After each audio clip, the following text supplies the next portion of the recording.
Welcome back. A word that you hear a lot in discussion today is the word weaponization. And I am really honored to have with us today Seth Barron. He's a journalist, author, and editorial board member there at the New York Post, where he covers local and national politics. He's the author of The Last Days of New York, and his latest book is entitled Weaponized, where he examines how he believes major American institutions have been reshaped by political forces. There's a picture of the cover of the book on the screen there, Weaponized. Seth, good to see you. How are you, friend? Oh, I'm well, Perry. Thanks for having me on. Thanks. Where are you? Where are we talking to you from? I'm in Manhattan. I'm in New York City. Okay. All right. Well, if you need an escape, let us know. We'll come get you. Thank you. I appreciate that. Yeah, no worries. Good to see you. Thanks for your time. How would you describe weaponization? I talk about weaponization as the way in which the left has infiltrated, renamed, turned vital institutions against the American people, institutions that we trust and that have a good name. They have very cleverly turned them inside out, inverted them, and perverted them against us. Intentionally. Oh, very intentionally. They have a goal of essentially deconstructing the American way of life. So that's why they've gone and looked into these four key domains of life. I talk about citizenship, education, housing, and public safety. They very cleverly essentially dismantled these and made it difficult for us to continue to live the way we expected. With what being their goal? You know, that's a really good question. The left, I think that what they really seek is power. They're not really interested in, you know, the right, conservatives tend to think in terms of family, home, church, community, you know, these sorts of things. For the left, politics is everything. Politics is religion. Politics is romance. Politics is family. So this is their life. They eat and breathe this stuff. And I think what their goal is just to achieve ideological power. They're motivated largely by resentment, driven by like racial and class grievances. They loathe individual success. They believe that everything properly belongs to the state, and as representatives of the state, they should, essentially have, the power to allocate resources. I've often said, Seth, on the program, the left gets an A+ in blaming you for what they're doing. Yeah, I would say that's a fair estimation. Every accusation is a confession, right? I think that they're doing that. Look at, one thing I talk about in the book is housing. My essential premise is that as Americans, we were invested by God and in the Constitution as we are the sovereigns. Power derives from the people. The left is annoyed by this because they believe that power derives from the state and the state gives you everything. So essentially what I've seen is the left slowly and surely removing power from the local, from the individual and from the community, and raising it up into higher and higher realms that are less and less accountable, essentially to put all decision-making in the hands of experts. So with housing, for instance, we see local zoning laws, which allow homeowners and people who have deep investment in the community to decide what the community should look like. But the left would like to remove that power because they have other ideas for what your community should look like. In a parallel, look at the open borders movement. Under Biden, 40 million people were invited to just, flood the country. No one was consulted about that. In both cases, the left believes that you do not have the right to decide what the place you live in should look like. These are decisions that are made elsewhere by people smarter and better than you. That's the viewpoint. As they have, in many cases, successfully infiltrated key institutions, it's created a lack of trust in these institutions. One of the great phenomenons that we're seeing among young people today is they're waking up to the fact that they've been lied to. One of the key questions that we deal with in this program is, who can you trust? And I'm wondering if their attempt to weaponize institutions and take control of them is beginning to backfire. You know, that's a really good question. I think so. I mean, the problem is if you devote your whole program to eroding trust in society, well, eventually you have to replace that with something. And if all you've replaced it with is just terminal skepticism, just constant questioning, constant revolution, well, eventually it will turn on you, because the left has no fundamental values aside from, overturning systems of oppression. So, sure, I think we do see that. Right now, the Democrats are riven. They're being torn apart by, every time they throw up a very leftist candidate, sooner or later someone comes along and says, well, they're not going extreme enough. And we see that in New York City. People are angry that Mamdani won't direct the NYPD essentially to combat ICE. And so naturally, someone will come along and say, yes, when I'm mayor, I will instruct the NYPD to do battle with ICE and not let them, deport our immigrants. So sure, there is a backlash, but the problem with backlash is it's kind of chaotic. It's hard to direct the power of a backlash. So it's not clear that the conservatives necessarily can harness that energy. Okay, so digging a little bit deeper on this, Seth, what does the left use as a moral foundation? I mean, at times they're even at odds with natural law. So, is there a moral base to this? According to them, is there a moral base to this? Absolutely. To them, morality is based in equity. And equity means everyone having the same thing. So it's redistributionist, which they see as extremely moral.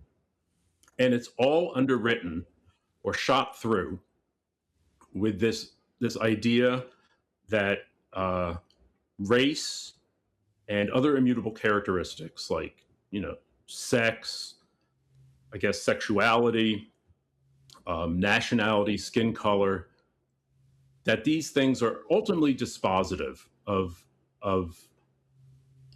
how you exist in society and how you are treated.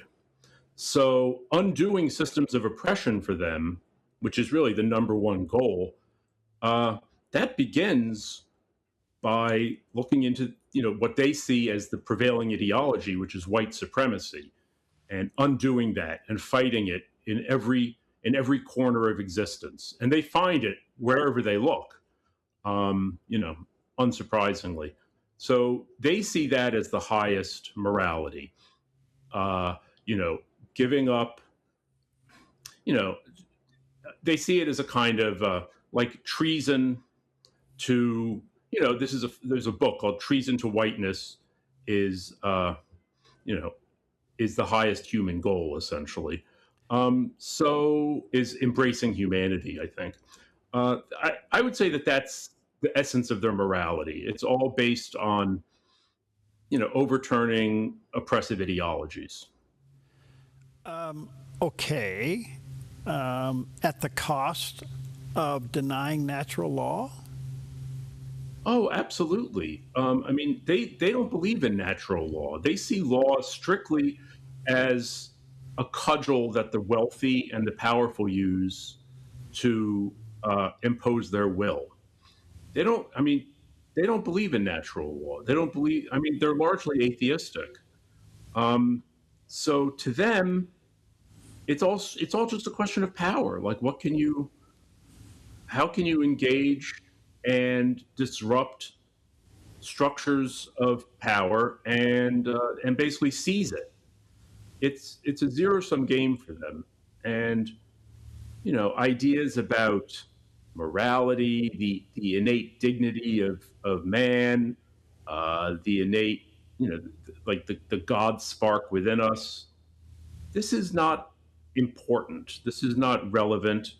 And that's why communists regularly will kill, millions and millions of people, even their own citizens, because to them, what's really the driving force is history. History is the prime mover.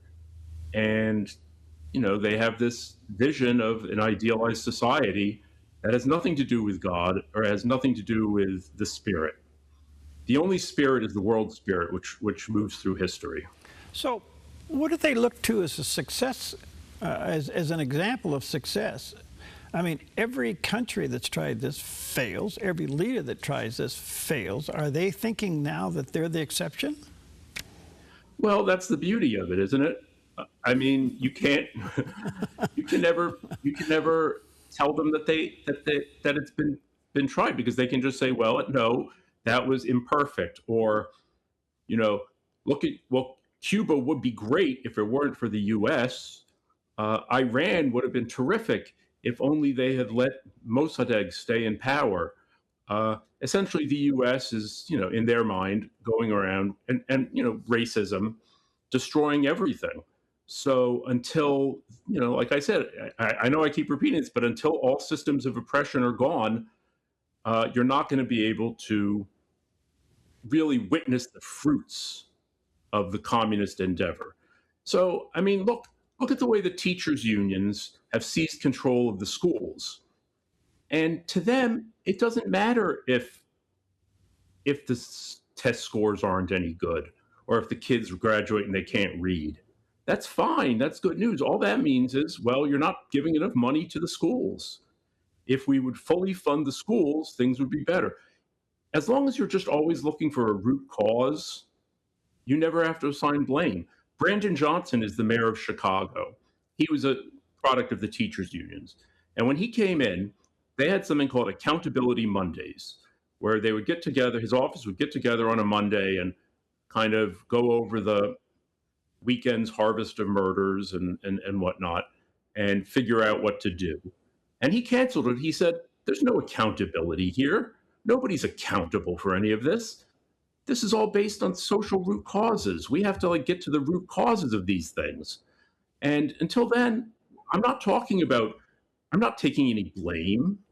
I'm not taking responsibility for this. My only responsibility is to make sure the teachers are fully funded and that the police aren't, overstepping their authority and, going about arresting the wrong kind of people. That's amazing. I'd ask more questions on this. Let me take a quick break. Let me say to our viewers and listeners, check out Seth's latest book called Weaponized. There's a picture of it there on the screen. Available where, Seth? Oh, you can get it on Amazon.com. I went to my local bookstore. They had it. Good. I don't know who's still doing that, but yeah, Amazon.com, BarnesandNoble.com. All right. Wherever. Called Weaponized by Seth Barron. We'll take a quick break and we'll be right back.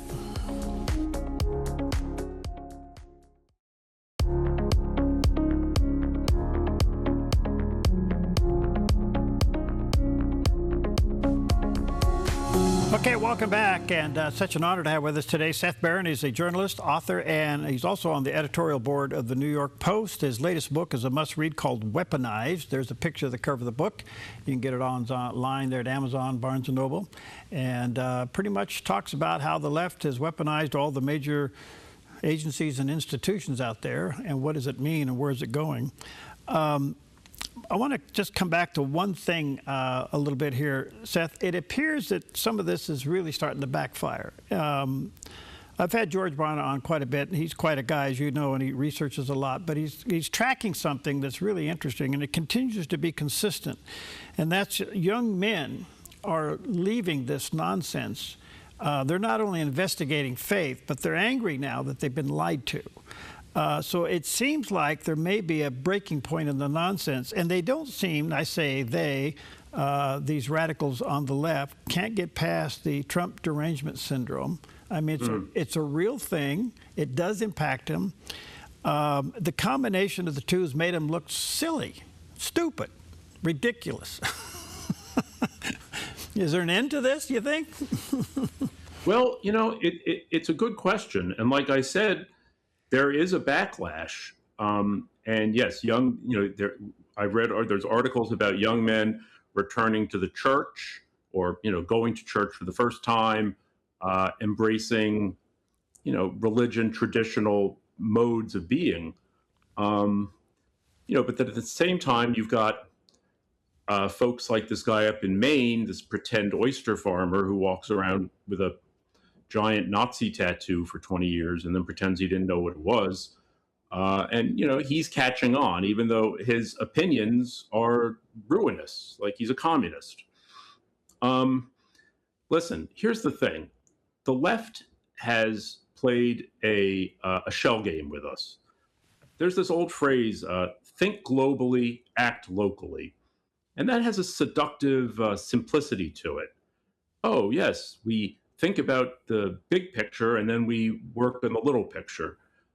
But what this saying asks you to do is to ignore the evidence that you gain from your own senses and your own thoughts and your own comprehension of the world as it is.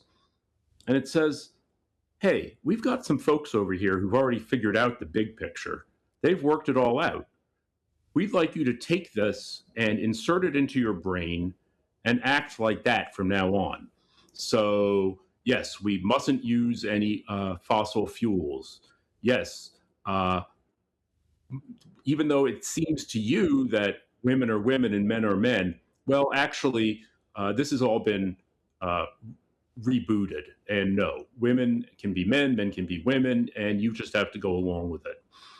So this inversion of reality, this perversion of natural law, naturally it's going to have an effect because it's just so preposterous that people can't go along with it. It doesn't make any sense.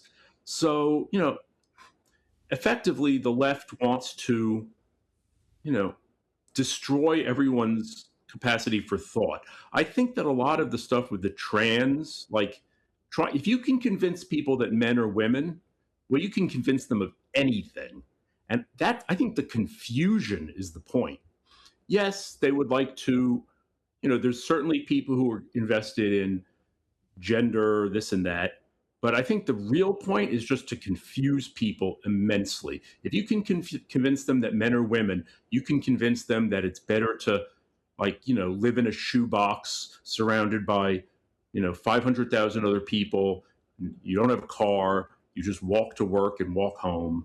And that's your life. You know, you don't need to get married. It's good to bring in immigrants to do all the hard work and just keep quiet. I think that's, do you see what I'm saying? Yeah. So let me swing your attention what time I got left over to Mondani. This is so interesting. A couple questions. Does New York survive him? And secondly, where he's trying to be seen as a socialist, he's a radical Islamist. He's using, in my opinion, he's using socialism to advance his religion. But he got elected. Does New York survive this? You know, that's a good question. I think, you know, there's a lot of ruin in a city. It can take a long time to unwind everything. He's kept a pretty good police commissioner in, and he's letting the police do their jobs for now. We'll see how long that lasts. I think he is a socialist. I don't think, I think that there's this breed of third worldism that marries Islamism with social revolution. And remember, he is a Shia. And Shiites are more invested in this vision of justice in the world. Like they're very obsessed with oppression and what happened to, you know, their favorite imam, like right after Muhammad died. So I think he's definitely animated by that spirit.